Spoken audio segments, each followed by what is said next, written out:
último tramo de Con el Diario del Lunes vamos a recibir a una nueva candidata. En este caso, por el Nuevo Más, Julia Di Santi es candidata a la gobernación. Julia, bienvenida, buenas noches. ¿Cómo estás? Buenas noches, muchas gracias. Bueno, antes de ir a las preguntas del panel y de los periodistas de perfil, ¿es cierto que propones un sueldo de 500.000 pesos? Exactamente. Es increíble que eso hoy suene razonable, pero es así.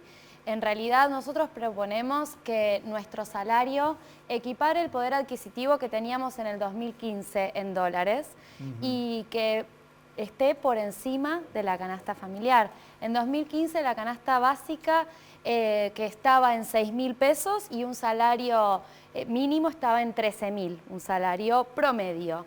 Hoy la canasta familiar está en 211.000 pesos en Córdoba y los salarios promedio están por debajo de los 200.000 pesos. Bueno, Julia, discúlpame.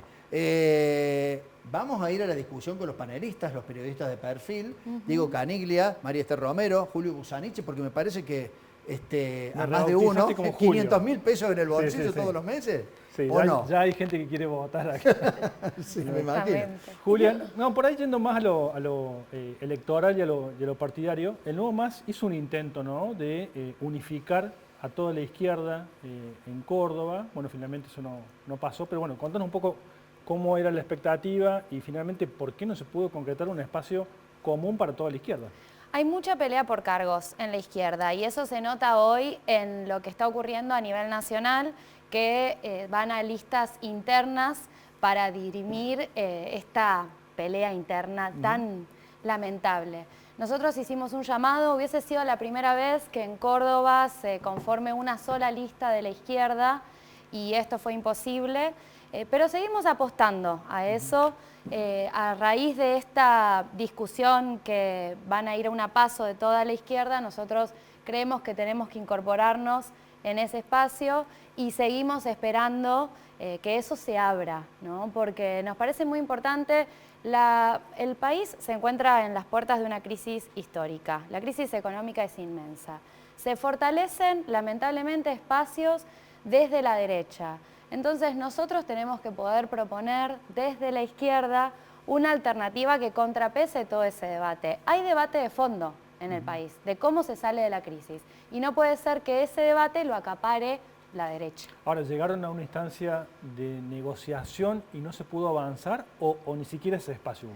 Mirá, te voy a decir, en realidad los espacios de negociación fueron de jugar a las escondidas. Comuníquense a nivel nacional y a nivel nacional nos clavaron el visto. De todas formas, nosotros seguimos apostando a eso porque, bueno, la realidad es mucho más rica que la discusión interna, entonces creemos que nos podemos ordenar alrededor de un objetivo superior que es unificar para dar una respuesta a esta crisis. Julia, usted es candidata a gobernadora, ¿no?, acá de Córdoba, pero estaba viendo en sus redes sociales, en Twitter se presenta como precandidata a diputada nacional. ¿Está planteando participación en las dos campañas, en las dos? Sí, vamos a participar también en la campaña a nivel nacional. De hecho, con mi compañera Manuela Castañeira, que es precandidata a presidenta, planteamos justamente conformar una lista que podamos ir a paso, en que podamos participar desde la izquierda de forma unificada.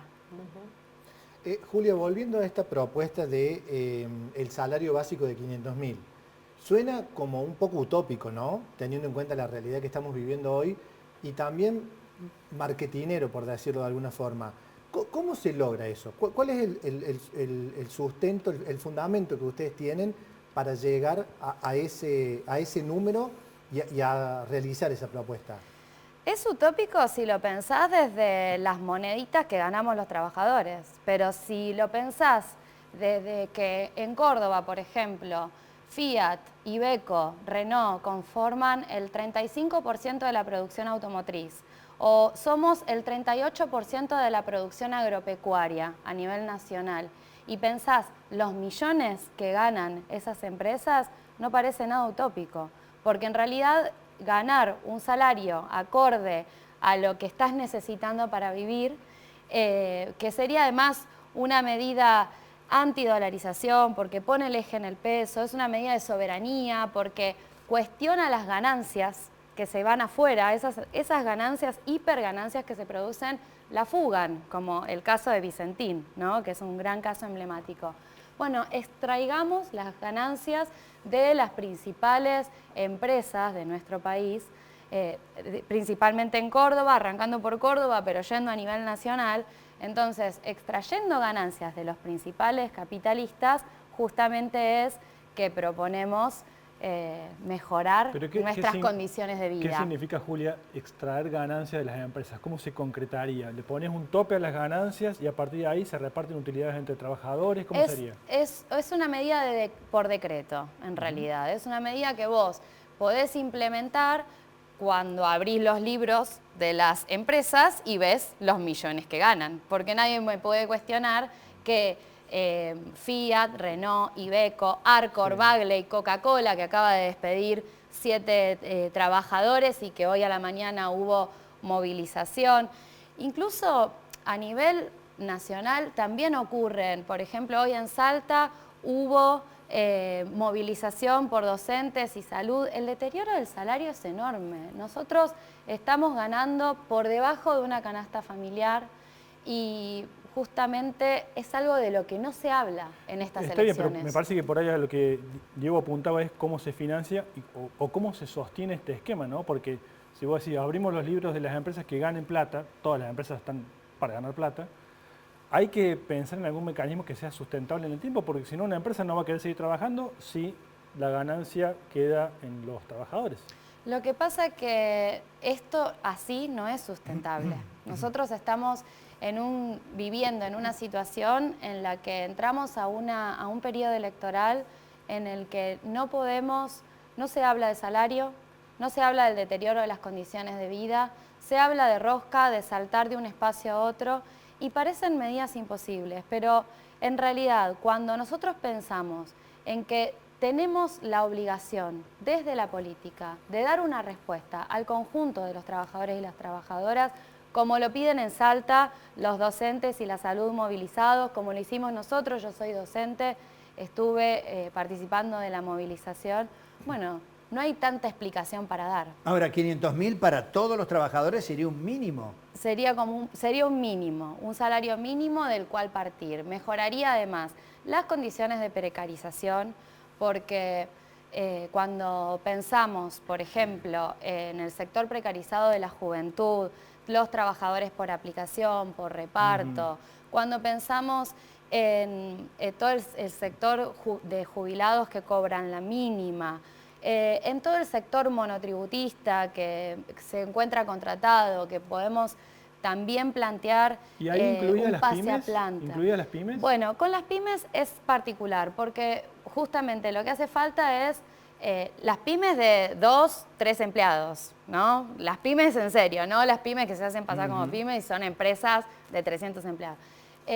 Bueno, las pymes con sustento del Estado, subsidios del Estado para justamente poder acolchonar este ingreso. No es tan extraordinario, es lo que ganábamos en 2015. No, yo insisto con esto porque es una propuesta que han hecho ustedes.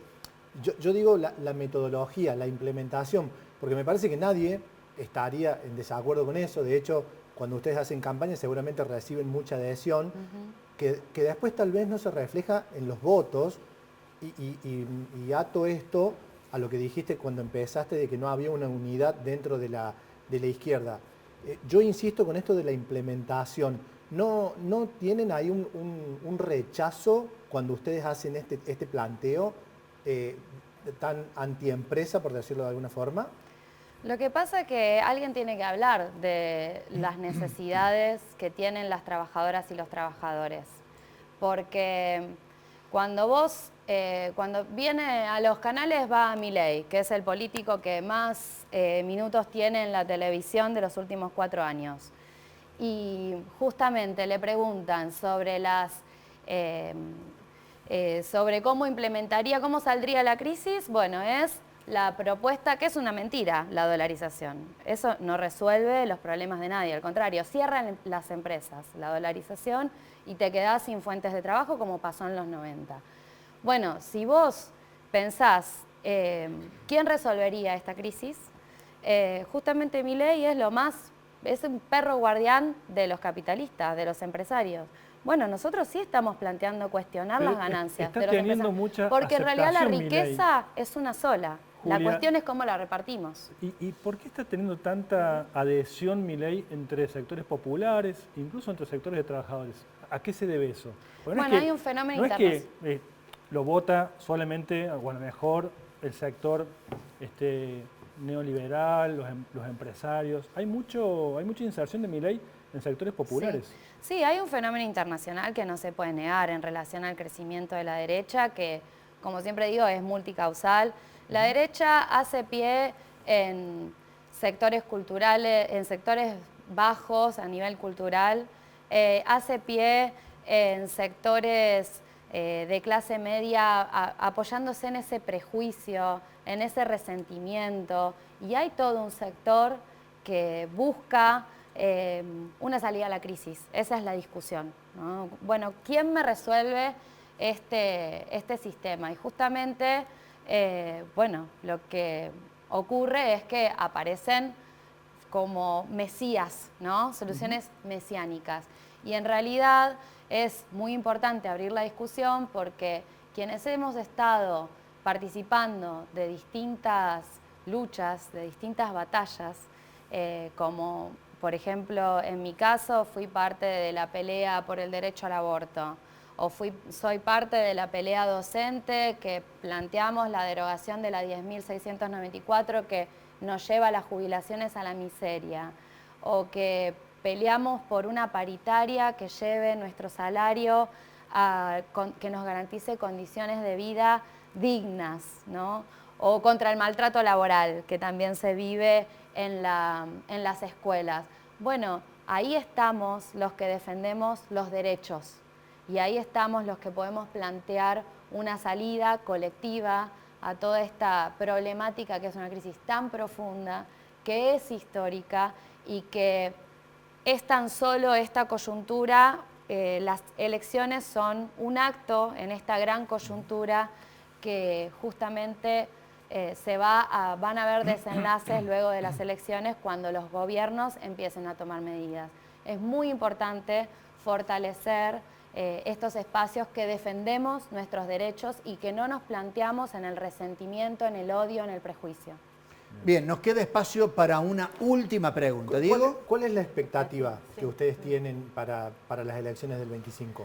Nosotros, una de las principales expectativas es abrir el debate y además nosotros creemos que poder plantear un salario de 500.000 pesos es una medida que tiene muy buena llegada y que, bueno, es que nosotros podamos ser parte de esos sectores o de los principales lugares de gobierno y de toma de decisiones, porque somos trabajadoras y trabajadores, sabemos desde nuestros trabajos cuáles son las problemáticas y hacia dónde direccionar las respuestas. Es una exigencia también para el sector público. ¿Al Estado le van a pedir que a los trabajadores estatales también ganen 500.000 pesos?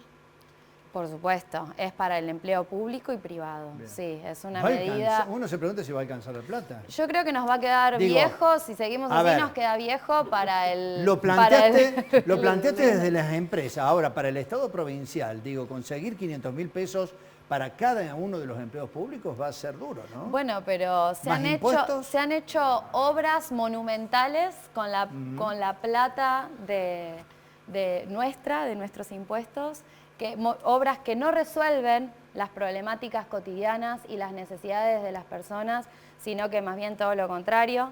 Entonces, para algunas cosas hay plata y para otras no. Entonces, Julia Di eso es lo Santi. que queremos cuestionar. Bueno, perfecto. Vamos a ver si se llega a la cuestión de la necesidad de cumplirlo. Esperemos que así sea por el bien de los trabajadores. Julia Di Santi, muchas gracias. Muy Bueno, amable, muchas gracias. Bueno, y aquí le estamos poniendo punto final. ¿Alguna expresión más por parte de los periodistas de perfil? Diego Caniglia, María Esther Romero, José Me parece que Busaniche. estuvo muy variado, tuvimos de todo. Tuvimos de todo. Sí. Propuestas para todos los gustos. Bueno, entonces con esta premisa nos vamos a encontrar el próximo lunes. Muchas gracias. Muy bien, nos vemos el lunes. A ustedes los convocamos para compartir Redacción Abierta a partir de la hora 20 en la pantalla de Canal 10 el próximo lunes con el Diario del Lunes, el espacio de perfil.